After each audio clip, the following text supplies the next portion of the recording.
All right. Well, thank you so much for coming to the Leadership Elective this morning.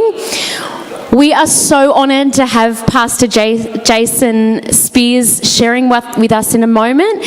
And as you would know already, Pastor Jason comes from Albany in Georgia, where he has been pastoring a really quite large church and has just actually transitioned pastors in a couple of years ago to take that on so that he can just begin to be freed up to travel. He does business and leadership coaching and mentoring, and we are so very honoured to have him share with us this morning. So the way it's going to work, we're going to invite him to speak, and then afterwards we will have time for questions and answers. So if you think of something while you're listening, please jot it down or remember it, and we will have time to answer those questions at the very end. So why don't we give a big round of applause and welcome Pastor Jason Spears. Awesome. All right. Well, good to see everybody in here today. I'm so glad that you hung around. I know there's some wonderful electives to participate in and to be around, but for you to be in here, I'm honored by your attendance and presence in here today. So I want to talk about, oh, good. Thank you. Move closer. Yeah, get on down here. There's plenty of room up front. Yeah, front row. There you go. That's right. Come on, you're going to do it. Just do it right. Go all the way. That's right. Yeah, that's right. Yeah, you got to love that. Yeah, you got to come early to get a good back seat. You know, that's it. That's how that works.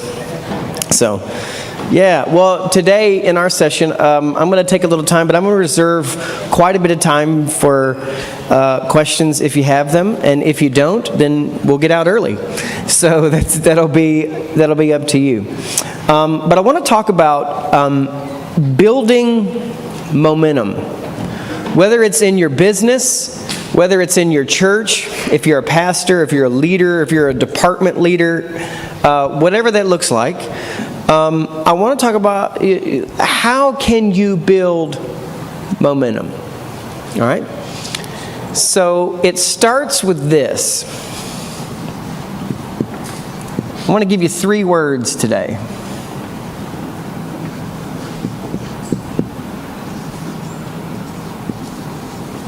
It's vision, alignment, and execution.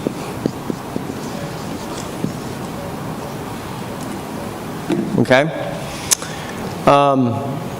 Vision. For whatever it is that you're a part of, what is the one thing that you do? What's the one thing that you do?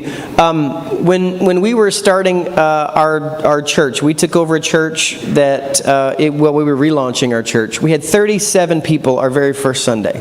I was an itinerant. I was traveling full time, and a buddy of mine called me and said, "Hey, I need you to come down and just speak to our church. Can you do that? You have an open Sunday. We're a small church. We're about to shut the doors. We're going to close the doors.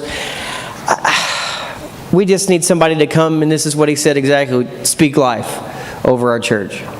And would you come do that?" I said, "Sure." So we found a time that I had a Sunday open, went down there, and I'm sitting on the front row, and there was literally like 30 people in there. 15 of them were on the stage, right? And so there's the worship leaders, and it sounded like Hillsong United. They were unreal. I was like, what? It looked like a bad outfit. The worship, and then there's nobody here. They would rent out the municipal auditorium downtown that sat like 900 people and pack it out once a month every Friday night. They were that good. But nobody wanted to come to the church. And they said, if you can build a church just solely on worship, we would have already done it. Said, you can't do that. You can't. So I was just there as a guest. And I'm looking around going, but the worship's amazing. This is incredible. I'm like, God, what's going on in here? And he said, turn around and look at their faces. And so I'm doing the thing. I turn around, I look at them, and everybody's like this. And I said, well, what's all that? He said, that's sheep without a shepherd. That's what sheep without a shepherd look like. And I was like, oh, man. Oh, my word. I said, well, God, send these people a shepherd. You got to be careful what you pray. You have to be careful. So 2 months later, I'm their pastor. Crazy. So our very first Sunday, there was 37 people. Our greeter, okay? Our greeter. This is who's greeting people as they're coming in the church. His name is Greg, and he's draped on the awning pole with 2 cigarettes in both hands. Welcome to church. And just blowing it in people's faces as they come in. Yeah, it's unbelievable. Yeah. Now, he was just a greeter, okay? No, I'm just kidding. I'm just kidding. Just seeing if y'all are awake. No, but you're like, okay, what's going on? Our sound man was deaf. And I'm not kidding. He was literally deaf. He had 100% hearing loss here, 95% hearing loss here. And he's the sound man. Now, our sound system would rival Metallica's tour sound system, right? I mean, like Metallica would just love to travel with our sound system. And but he had problems with, communicating. So like people would be like, I need more monitor, and then, and he goes, oh, okay. So he'd turn their monitors up, and then they would go like this, and he thought that meant just turn it up. So he would just turn everything up and just blow everybody's face off, right? So that's what we inherited, right? And it was just good people who were just well-meaning, but they were just tired and exhausted and had no shepherd. And so we started looking at, okay, what do we need to do? The church took out a loan for my salary for a year. And they said, good luck. So after about 2 years, we cut my salary. I went and got a job and was working. I was an office manager at a doctor's office. And I remember coming back one day after about 8 months. The church was in financial disarray. We had nothing. We had no money. We had nothing, right? It was such a struggle. And I felt like a colossal failure. I can't even begin to tell you how I felt inside. But I will tell you tomorrow night. Tomorrow night, listen to me.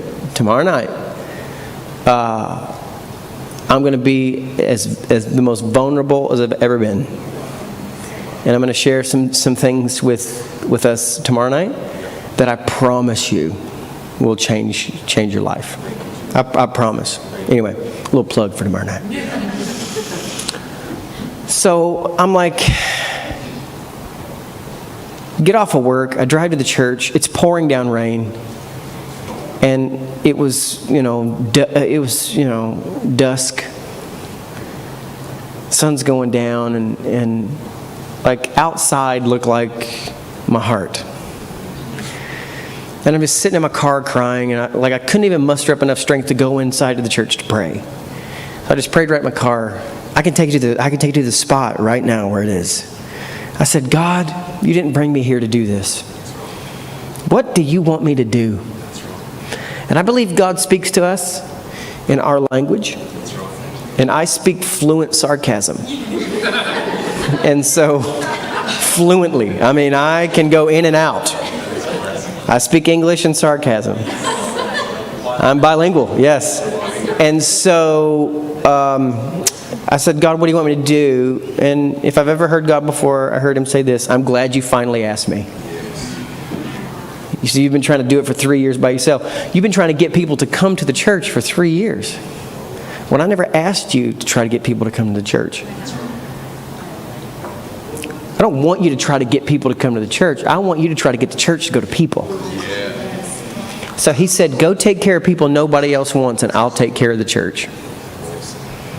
And so we just started doing that. My friend was the captain of the Salvation Army. I called him up and said, hey man, we got to start taking care of people nobody else wants. You got a slew of homeless people that you feed every single day. How can we help you?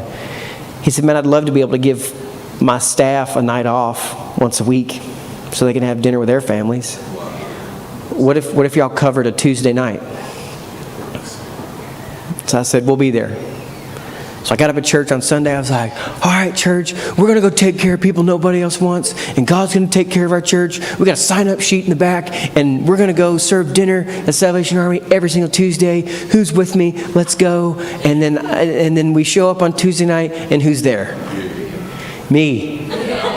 And my 2 little daughters. It was us. It was just us for a month. Every Sunday, like the next Sunday, I got up and said, thank y'all so much for everyone who came to help and serve. It was so good. So bad. Been there, right? But finally, like the meanest lady in our church showed up one Tuesday night. And by the end of the night, she had tears pouring down her face. And she said, I know you've been coming here by yourself. But she said, I'm going to make sure that this is running. And I'm going to get people here. I've got it. Done. She took it over and boom, ran it for 8 years. Every Tuesday night. Somebody from our church was there. So from there, we were doing something once a week. Then we're doing something once a month. Now, we didn't have a lot of money, so it's not like we could just go do all kind of crazy outreaches, but we had a friend who worked and had those big inflatable things, you know, the bouncy houses where the kids jump in and the thing. And he said, hey, man, if y'all do any outreaches or anything, just let me know. I'll just bring those. Sweet. So he's got like 3 of them, and this is how dense I am. Right across the street from us is the poorest apartment complex in town. Just all right there. Go take care of people nobody else wants, and I'll take care of the church. So let's just walk across the street, shall we? It's right there. So I went over and you could hear gunshots all the time through there. Like the average was 10 people a year were getting killed in there. In that complex. So I walked over to the manager and said, hey, I'm the pastor of the church over here.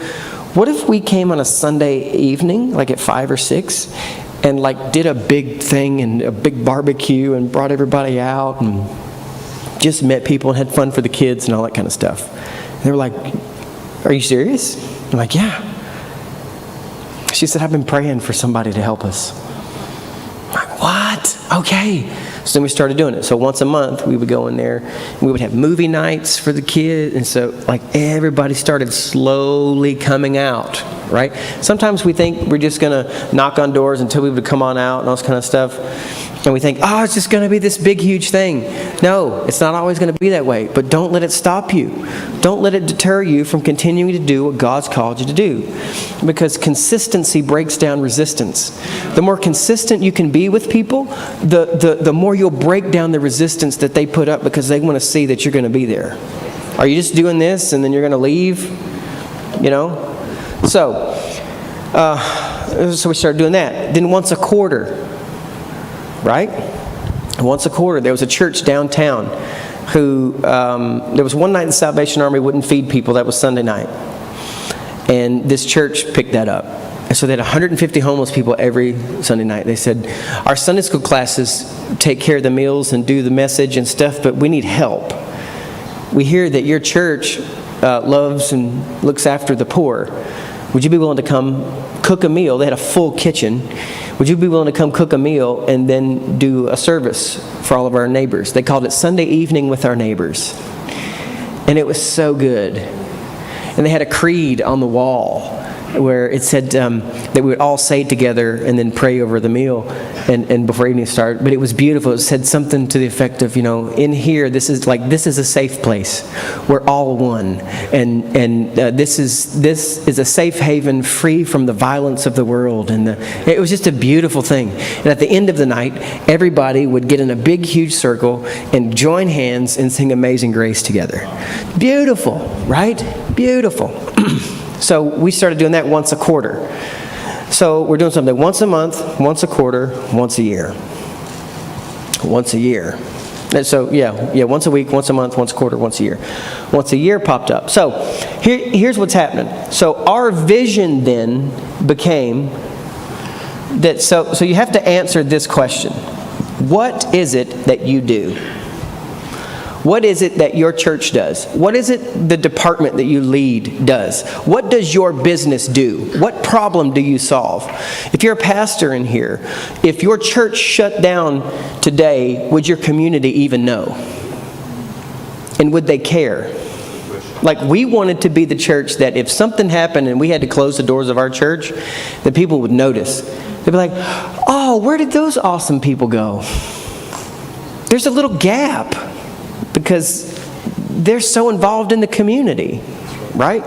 So we just stopped marketing. We stopped everything to try to get people to come to the church. Because I read this passage of Scripture where Jesus never asked us to pray for souls. But He asked us to pray for laborers. Because He said the harvest is plentiful, but the laborers are few. Therefore, pray to the Lord of the harvest to bring laborers to do what? Go into the harvest field. Right? Quit praying for souls because they're out there. I mean, you know what I'm saying. Don't be like, you know what I mean. That's just a general statement. I'm not saying don't pray for souls, right? Oh, well, Jason said stop praying for lost people. Well, okay. What an idiot. But we shifted our focus from that to God bring us laborers so that we can go. And I'm telling you, when we started doing that, so what is it that we do? We take care of people that nobody else wants. That was our vision. We take care of people. So when people said, hey, I want to start a ministry. Okay, what do you want to do? Well, I want to do this. You're like, okay, well, does that then fit under taking care of people that nobody else wants? Well, no. Okay, then, let's revisit what you can possibly do in our church that we're already doing. So instead of starting something else, why don't we look at how we can improve what we're already doing in the context of taking care of people that nobody else wants? Because God will take care of our church. And He started doing it, y'all. 3 years we couldn't get over 80 people. And I would sit right here in the front during worship and I would never look back. Because it would just be discouraging. I would walk up to the front, I would have the podium there, and I would just keep my head down. Okay, y'all, turn in your Bibles to... And then I would look up, and then I would look over all of the empty chairs back to the exit sign. That's where I would look. I would never look at anybody in the face. I'm just looking at the exit sign. Well, like we started taking chairs out so it wouldn't feel so empty. That's a terrible feeling, y'all. Can I just be honest?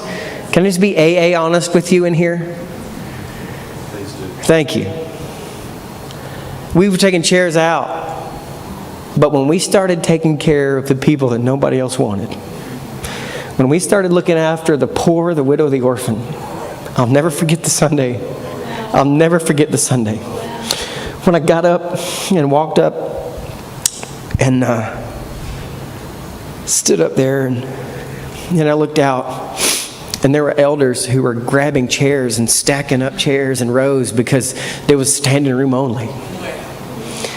I'll never forget when we had to go to 2 services. Never forget when we had to launch 3, You just see that stuff happening because people are looking for a church and a community who are not just there to feed amongst themselves, but they're looking to go feed people who can't do it for themselves. They're looking for a group of people who are willing to roll up their sleeves because people want to be a part of something bigger than themselves. You know, I am sick and tired of hearing people go, well, I just don't go to church there no more because I don't get fed there. Oh, yeah? Well, why don't you learn to feed yourself? You know what I'm saying? That's what I tell people. You're a grown man, and tell me you can't feed yourself. What if you couldn't prepare your own meals, but once a week? How would that look for you? Well, man, I'm grown. I can cook my meal. Well, then you should be able to take care of yourself. You know, serve, give, right? Y'all have heard, like I tell people, man, yeah, y'all have heard more sermons than you know what to do with. One guy had an attitude with me. Like, I don't have this kind of violent attitude with just normal people every day, right? But when some self-righteous and religious person comes up and says, man, I'm just not getting fed here. I'm like, well, how long have you been saved? 32 years. Yeah, well, you know what? You should probably be teaching a class versus trying to sit here and critique everything that everybody else is doing. Why don't you get up and do something? Anyway, sorry. I get mean sometimes. Yeah. So vision, what is it that you do? So we take care of people that nobody else wants. So that's what we became known for in the church, and in the community. All right. So alignment then becomes why you do what you do. Why you do what you do.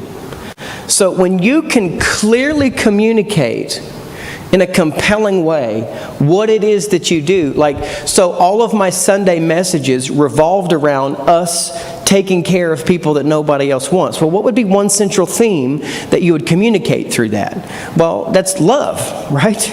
Love God, love people, love you, right? So I taught on that for a solid year. Love. The lady came up to me and said, I just want to know when you're going to start teaching on anything else other than love. And I said, well, maybe when you start doing it, you know? I mean, clearly you haven't gotten it yet. That's my fault for not communicating properly, I guess. So we started communicating, this is what we do. This is what we do around here. This is how we behave around here. This is our culture. You know, culture is being created in your business, in your church, in the areas that you lead in and serve in. Culture is being created, whether you're a part of it or not. So you might as well be the one to infuse the culture you want. So what? What is it that you do? And can you clearly communicate it in one sentence? Can you clearly communicate it in one sentence? Okay, what is it that you do? We take care of people that nobody else wants.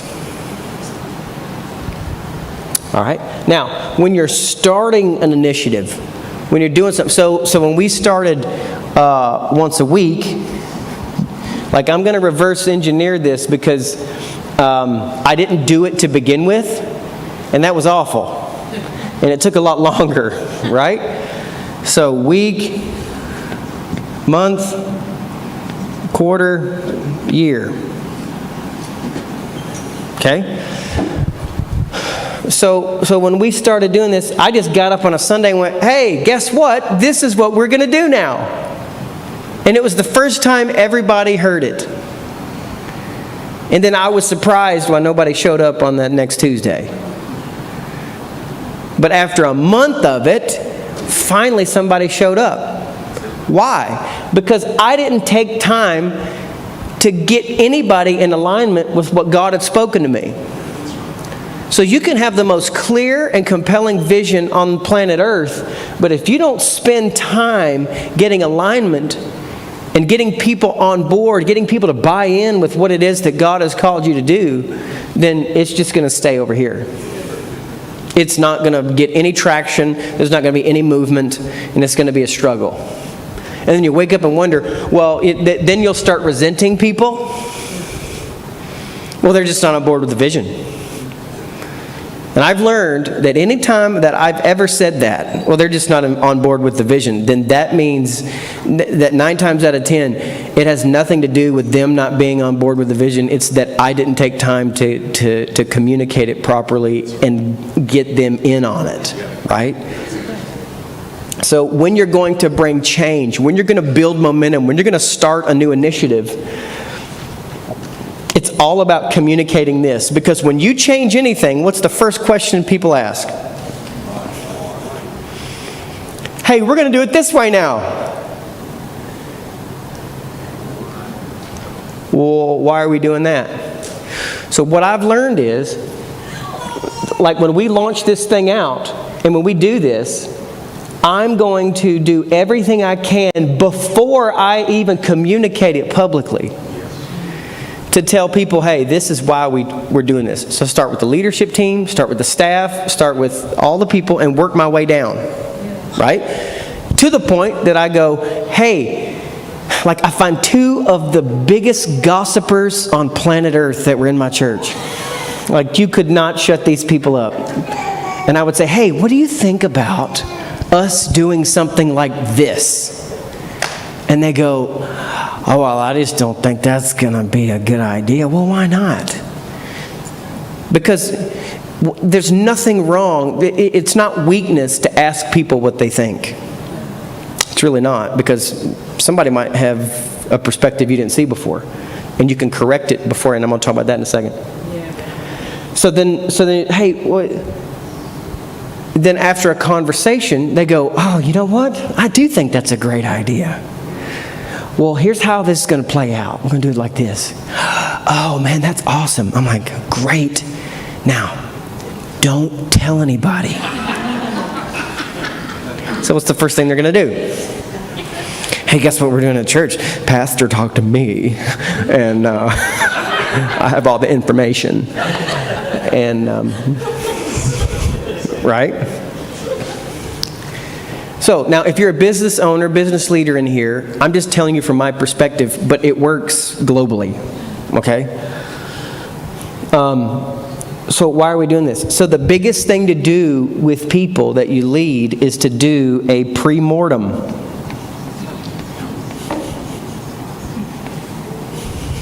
A pre-mortem. Not a post-mortem. What's a post-mortem? Oh, well, let's find the cause of death. After they're already dead.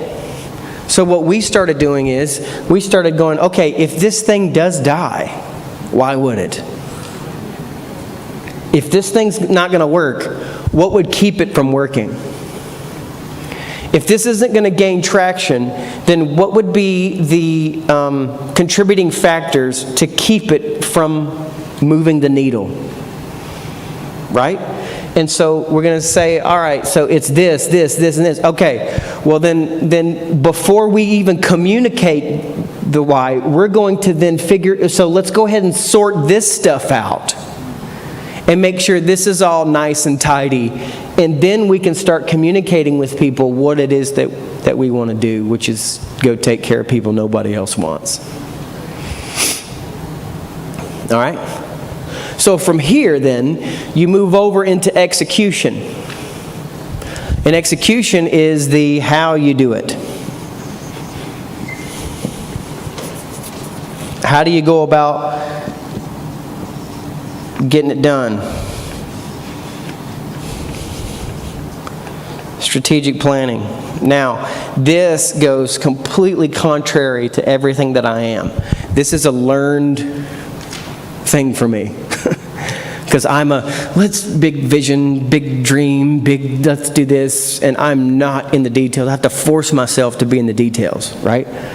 So, but this is the huge part, okay? So you look a year out and go, all right, so here's what we're doing. This is how this is going to play out. We've done all this. We've got buy-in with people. Now we need to figure out how we're going to roll this out. What is it going to look like? And when you're doing strategic planning, the best way that I do it, and this is how I work with my clients, whether it's a business owner, an executive leader, a CEO, or a pastor, is we prioritize the biggest needs. We lay it out in a year, all right? So this is, like some initiatives are not going to take a year to roll out, but some of them do. But then we break down that year into quarters, right? Because the brain psychologically cannot see past 90 days. You can't see past 90 days. Psychologically, it's not going to work. So you can sit here and go, oh, well, I've got a 3 and a 5 year plan and a goal. Well, I mean, really, okay. But what are you doing in the next 90 days? Right? Because the problem is 3 to 5 years down the road, like, you can't envision yourself down there. You can't see that far. That's why when people start, what's the number one thing that people say on New Year's Day? January 1, I want to, what? Lose weight. A year from now, when I'm back here, I want to have lost how much ever your goal is. And by Valentine's Day, February the 14th, you stop going to the gym, right? Like, I'll be at the gym in January, and it's just packed. It's shoulder to shoulder. Everybody's in there. Okay, let's do this. And you're kind of on the treadmill, and everybody's waiting for everything. And then you just, 6 weeks later, it's empty, right? It's like, don't worry, just they'll all be gone in a little bit, right?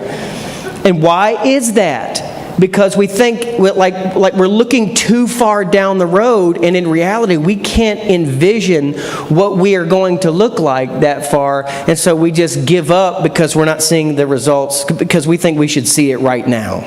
Right? But if you start looking in 90-day increments, that will help you reach your goal ultimately. You know what I'm saying? So it's like when you lay this out, all right, so we just didn't start doing this like all in a month or two. But getting to this point took like 12 to 18 months. In 12 to 18 months, we had all of this rolling like a well-oiled machine. It was awesome. The church was exploding, and we were getting people. There were surgeons, doctors, lawyers, executives, all kind of people showing up. God said, go take care of people nobody else wants. I'll take care of the church. Yeah. Right? So we started taking care of people nobody else wanted. God started bringing us laborers and financiers of the vision. Right? Because there's a difference between priests and kings. And sometimes we get those things mixed up. We look at business people who are very successful and have money to get, but we think, I can't tell you how many kings I've met who want to be the priest. Like, that's not your call, bro. That's not your calling. Your calling is to be the king. Yeah, but can't tell you how many business people I met. I met a guy who made $500,000 a year. So, man, I just want to be a pastor. I'm like, man, that's great. Like, anybody who wants to be a pastor shouldn't. You know what I'm saying? I mean, it's like, dude, man, it's a weight on your life that you can't even understand unless you've been one. Right? And, yeah. So then, once we got this cooking, all right, so to build momentum on top of what we're doing. Now, look, I'm telling you this retrospectively. Not that I had it figured out and we did it. Like, it wasn't the plan. We did it, and that's kind of how it worked. And so now I've been able to look at it and go, oh, this is how it is. So I've put language around what we did, all right? So once you get here, you've gained some more people. There's, stuff going on. And then you kind of get to right here. Right?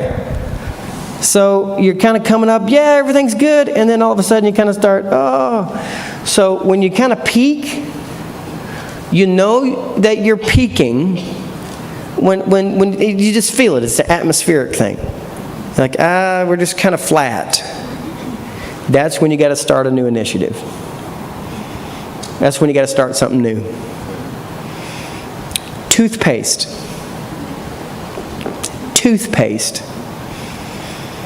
Go look at the toothpaste aisle.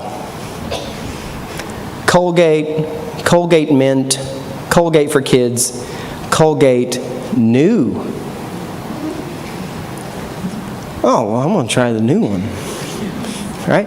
It's the same thing. How has toothpaste changed in 50 years, right?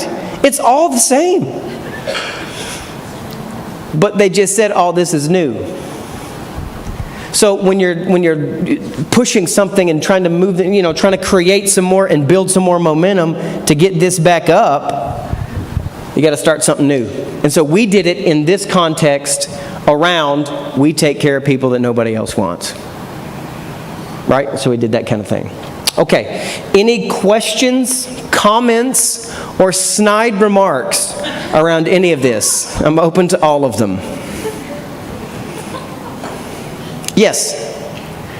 So just following on from what you said, when you hit that peak and you dropping down, Yeah. what did you do that was different, that was still in your vision? Yeah.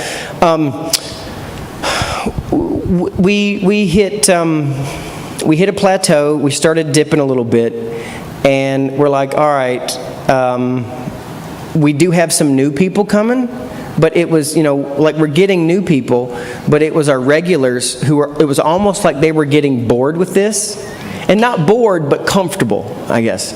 So we just kind of shook it up and provided opportunities outside of what we were already doing.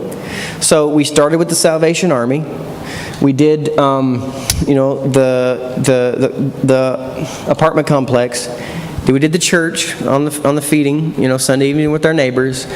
And then we started doing, by this time, when we got to the year part, we were doing, my wife runs the Child and Adolescent Division of Albany Mental Health. And so she had a friend who called her from a foster care agency and said, "Hey, the government just cut our funding in the fourth quarter here, and we're not going to be able to provide Christmas for our 73 kids in care. Can the church help?" And so my wife calls me and says, "Hey, I need you to pray about something." Every time my wife says that, I just know it costs money. "Hey, I need you to pray about this." And so it's like, done, let's do it. And so we put all along the wall, we got of course we couldn't have names of the kids, but we got their ages, their gender, and how old they were, and what they wanted for Christmas. And we had it broke down into, so 73 kids, we had it broke down into 3 different opportunities. So it was a $50 to $75 gift, $25 to $35, and a $10 stocking. And so we thought, because we have homeless people coming to our church, right? So that we have a bunch of single moms.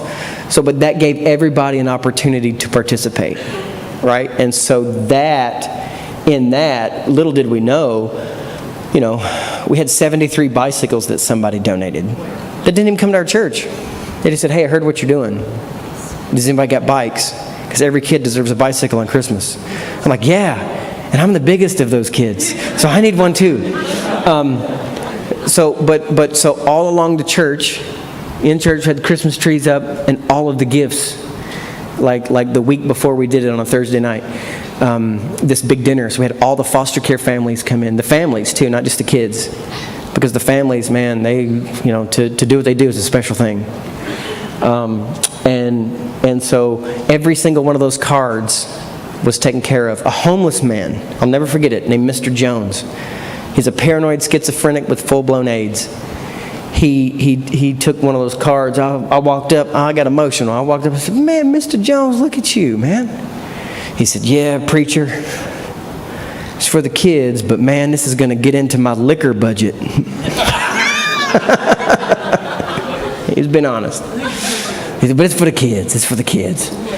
But from that, there was a little girl. She was 12 years old, and she said to one of our workers at this dinner, and it was bang up, man. It was unbelievable. It was so cool. The kids, they were blown away. They couldn't believe it. The staff from the foster care agency were sobbing. They were like, "We can't thank you enough." And not one of them came to our church.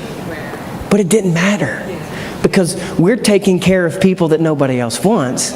So God is going to, in turn, take care of our church. What you make happen for other people, God will make happen for you, right? So there was a little 12-year-old girl who told one of our staff members, "This is great. This is so awesome. I wonder what it's like to have a birthday party." She was 12 and never had a birthday party, never had a birthday cake. She'd never blown out candles. So they tell my wife, and then she comes to me and says, "Hey, I need you to pray about something." She goes, "I want to do birthday parties for all the kids next year." Okay?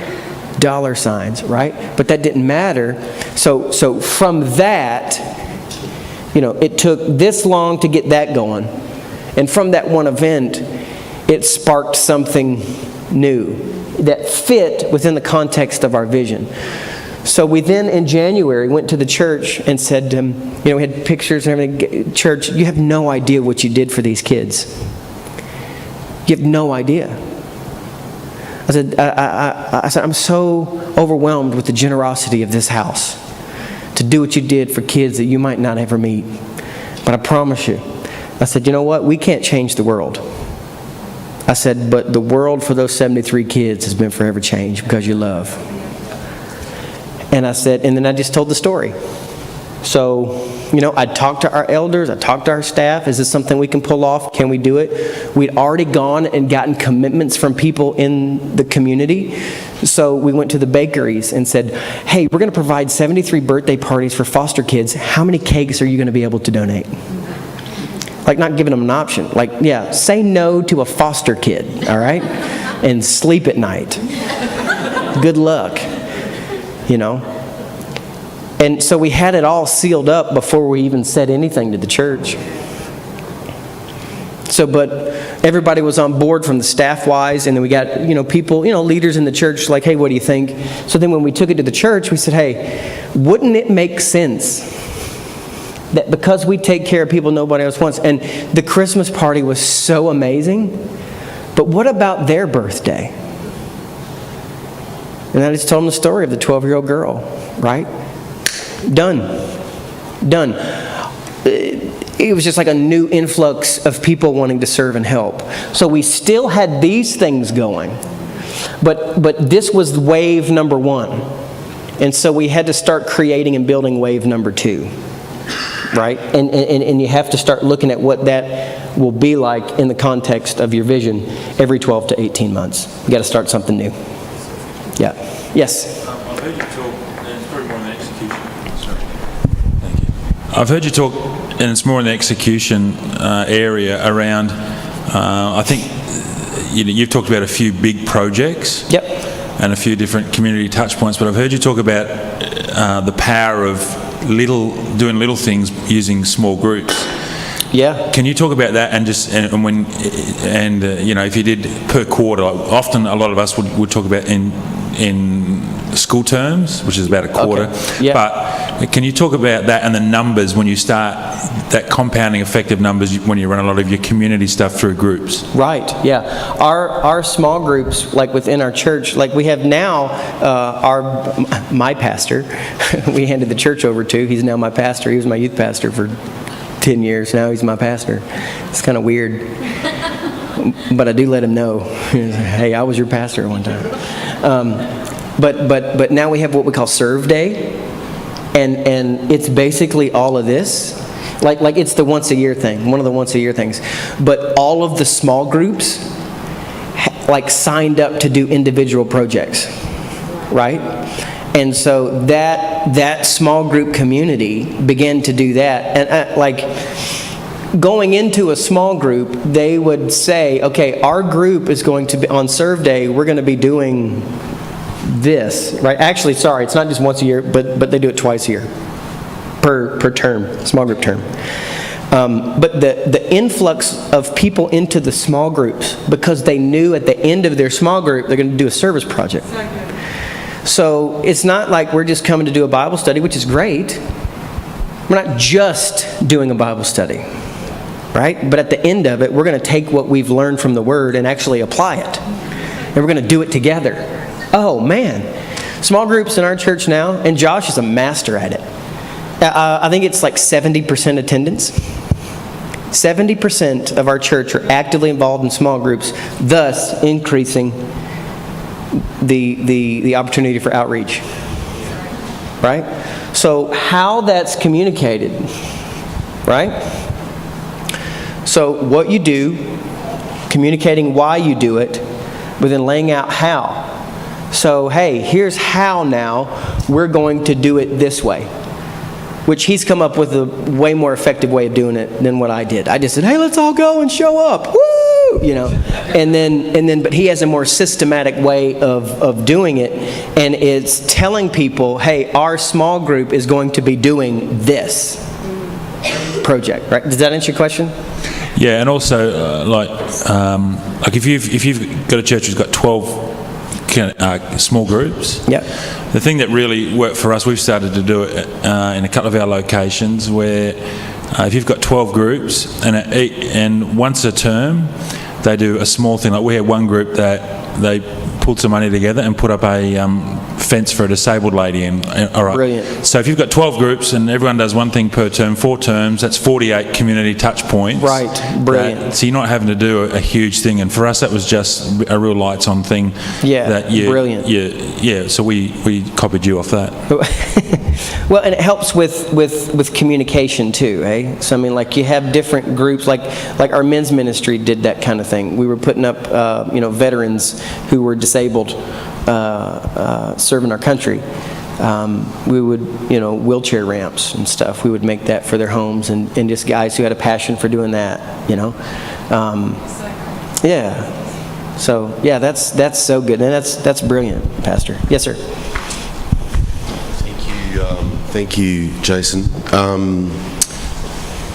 God's dropped a vision on my heart to go into Africa and India and take on some infrastructure projects. Mm-hmm. Okay, now I live in Kiama, New South Wales. I could quite easily just live out my life there very comfortably. Mm-hmm. But this is something that God's laid on my heart, right? So I've heard a message once that said, the vision is free, but the hustle is sold separately. Oh, yeah. Okay. It's very true. So my question to you is, I know what needs to be done. Mm-hmm. I have no idea how to do it. Mm-hmm. So, I mean, you've taken us through a process here. Yeah. So to go from the vision of what to the alignment of why and the execution of how, mm-hmm. in a scenario like that, it's got to be totally God. And the question to you is, what would you advise to be the next step? I would think that, like, you've got to get crystal clear on this part. Got you. First and foremost, and then because we can't do anything by ourselves. We can't do anything alone. So my suggestion would be get crystal clear on this. Know 100% what it is you want to do, and then find people who can help you accomplish that. Get people on board and buy in with what it is that you want to do. Would you advise or say that the people that I need to connect with, God will bring along, or do I need to hustle to find those people? I mean, I wouldn't just do either or. I'm a both and kind of guy. Yeah. So I would say, okay, God, I'm going to pray for laborers. Yeah. That you would send laborers to help in the harvest field, but I'm also going to look for laborers as well. Right? Yeah. Yep. Yep. Any other questions or anything? Yes. I'll come back to you in a second. At the beginning, yeah. You said that you preached. At the beginning, you said you preached on love for months and months, and people kept saying, "Stop preaching about love." But you said they kick. Was that the precursor to this setup, or were you doing it at the same time, preaching on love? Yeah. And can you give? I know it's a big question, but can you give us in a nutshell what preaching on love means? Yeah. Is everybody okay with this? Can I erase this? Everybody good with that? This is kind of this is the context of what love looked like for us. And so every message that I did came out of what I'm about to show you. So love was... Did you guys hate... how cool is this, by the way? Oh, no. Whoops. That didn't work. of that. That's pretty cool. Did you hate in school, like your teacher would be right, and then they would kind of do that? You're like, okay. You were like, oh, God, erase the whole thing, please. Oh. Okay, quickly. This is the short version. All right.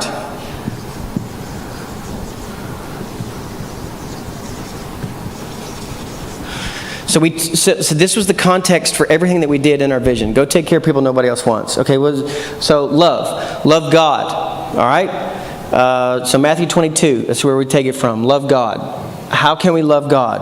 How can we express our love to God? Well, one, through corporate worship, but also loving what He loves, which is what? People. And we were just crazy enough to think that there's really only two types of people. Doesn't matter your skin color or your socioeconomic background. There's only two types of people. People who follow Jesus and people who don't yet. That's it. Plain and simple. And so we said, okay, what can we do for people who are followers? How can we effectively love people who are following Jesus in the context of our church? So via small groups, different events that would help meet the connection need here, right?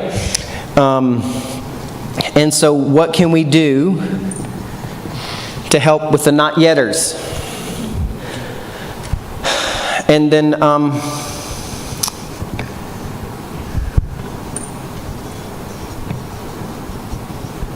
and identity. So here's how we broke down our messages, right? So how can we effectively express our love to God? And so then I would talk about worship. Then I would talk about, how we serve together. Like loving who God loves, right? And then a couple messages would be on how can we connect with each other, how to build healthy relationships, that kind of thing. Then I would talk about, okay, what can we do to express and show love to people who aren't yet following Jesus, or people who are outside of our church, or people who are just in need in our community? How can we do that, right? And then so I would do messages on personal growth and development, finding your identity, because you can't effectively love other people unless you first understand how much He loves you and see through the lens of this right here. So you'll never ever do these two things well until you first understand this. And that's what I'm talking about tomorrow night, by the way. So this right here was huge. So once we started doing this, and we had a counseling center at the church, right? So, hey, you got stuff going on. We've got people here to help with that, right? Because you might say yes to Jesus, but it don't end right there.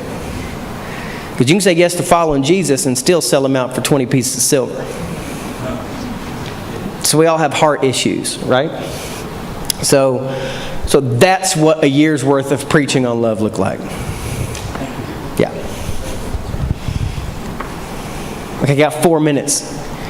Yes. Oh, sorry. Yes. Obviously, you're looking after people that nobody wants, and God's adding to the church. So at some point, in order to assimilate and to look after everyone that came, the kings, the priests, and the people that nobody wants that have come into the church, did you have to wrestle attention and at any point stop focusing on that vision that you had in order to look after what God had given you and help grow those people? Yeah, no, because God was sending us laborers. They were already people who understood their identity. When you pray for laborers, that means God's bringing you seasoned veterans who are ready to roll up their sleeve and get to work, not people who are coming to sit and just take what you can give them. So did you have a structure for that? Yeah, you know what? Like Josh has really put together a solid structure in that. Me, I was just, hey, let's all just come together, right? I viewed Sunday morning as that.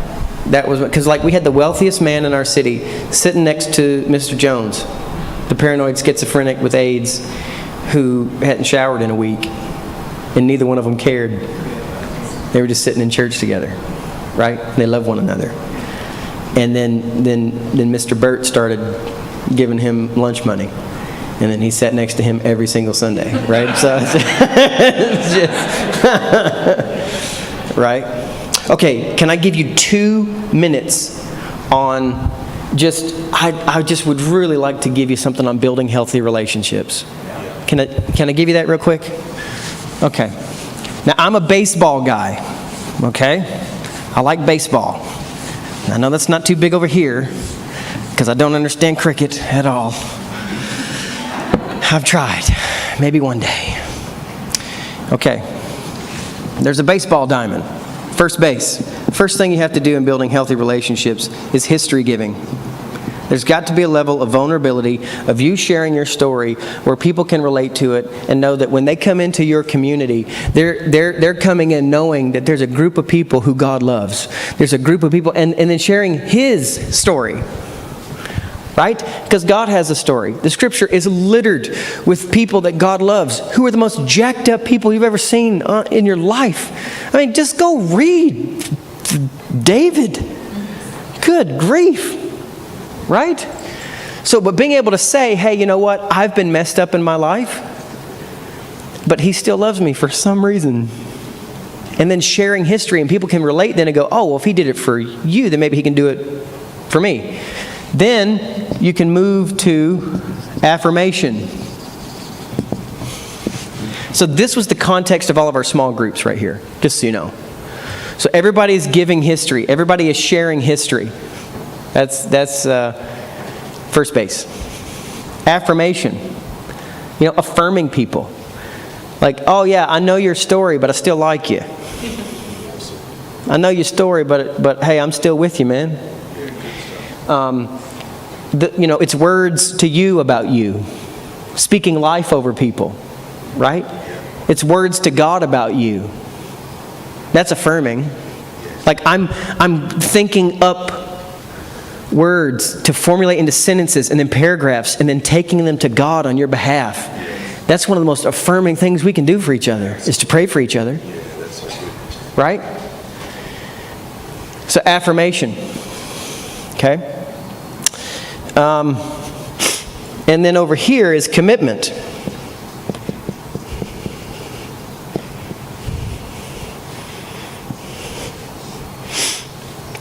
You can't effectively ask people for their hand. This was the struggle that we were having, is we're having all these people come in, we're like, hey, we need you to do this. But we didn't share history together. We didn't know where each other came from. We didn't build up enough trust for affirmation. We didn't affirm enough. Right? And so we were asking people for their hand before we'd ever won their heart. Right? And then what was happening was volunteers in our church were like, volunteers and leaders in our churches should feel like they're having their gifts, talents, and abilities grown and developed, not being used for somebody else's building of their own empire. You know? And so then at that point then, once we've shared history, once we've affirmed one another and walked with people for a little bit, then we can start asking for a commitment from them. And then we can really dream together. You know? Just tell them we said hello. And why aren't they in this session? And that's unfortunate. So that's the context of how we were building, relationships with people when they first came in. So when we had people come in going, hey, I'd really want to do this. All right, cool. Well, let's start this process of how this looks, So, yeah. Okay, my time is up. One more question, anybody? Anything? No? Thank you so much. I hope this was helpful. I hope it was encouraging. And bless you guys. Thanks.